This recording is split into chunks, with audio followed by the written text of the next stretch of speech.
কন্যাশ্রী দিবস উপলক্ষে কৃষ্ণনগর রবীন্দ্র ভবন প্রেক্ষাগৃহে অনুষ্ঠিত হয়ে গেল এক বিশেষ অনুষ্ঠান।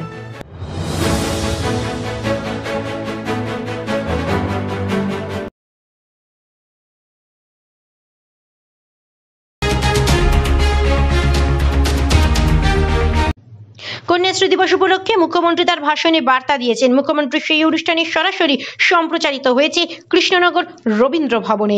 রবীন্দ্র ভবন হলে মুখ্যমন্ত্রীর বার্তা হাজারখানেক শিশুর সাথে বসে দেখেছেন পশ্চিমবঙ্গ সরকারের প্রযুক্তি ও বিজ্ঞান দপ্তরের মন্ত্রী উজ্জ্বল বিশ্বাস, নদিয়ার জেলা শাসক এস অরুণ প্রসাদ, নদিয়া জেলা পরিষদের সভাধিপতি তারন্নুম সুলতানা মীর, জেলার পুলিশ সুপার কে অমরনাথ, করিমপুর কেন্দ্রের বিধায়ক বিমলেন্দু সিংহ রায়, কালীগঞ্জের সদ্যজয়ী বিধায়ক আলিফা আহমেদ, শান্তিপুরের বিধায়ক ব্রজকিশোর গোস্বামী সহ অন্যান্য সরকারি পদাধিকারীরা। অনুষ্ঠান শেষ হওয়ার পরে নদিয়া জেলা স্কুলের ছাত্রী যারা বিভিন্ন বিষয়ে কৃতী তাদের হাতে পুরস্কার তুলে দেন অনুষ্ঠানের অতিথিরা। কন্যাশ্রী দিবস উপলক্ষে মহিলাদের শিক্ষায় সেরা কাজের জন্য প্রথম স্থান অধিকার করেছে করিমপুর পান্না দেবী কলেজ, দ্বিতীয় স্থান অধিকার করেছে চাকদহ কলেজ এবং তৃতীয় স্থান অধিকার করেছে নবদ্বীপের বিদ্যাসাগর কলেজ। স্কুল ছাত্রীদের ও কলেজ কর্তৃপক্ষের হাতে পুরস্কার তুলে দেন মন্ত্রী, জেলা শাসক, সভাধিপতি সহ অন্যান্য বিশিষ্টজনেরা।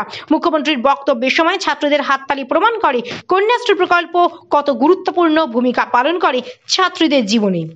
সমাজবিদদের মতে কন্যাশ্রী প্রকল্পের কারণে 18-র নিচে বিবাহ সংখ্যা ক্রমাগতই কমছে বাংলায়।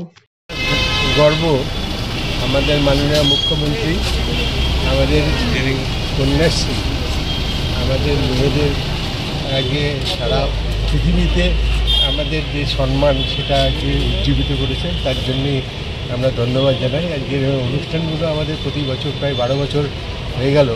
আজকে এই কৃতিত্ব যিনি বহন করেন তিনি আর কেউ নয়, আমাদের বাংলার মুখ্যমন্ত্রী মমতা বন্দ্যোপাধ্যায়।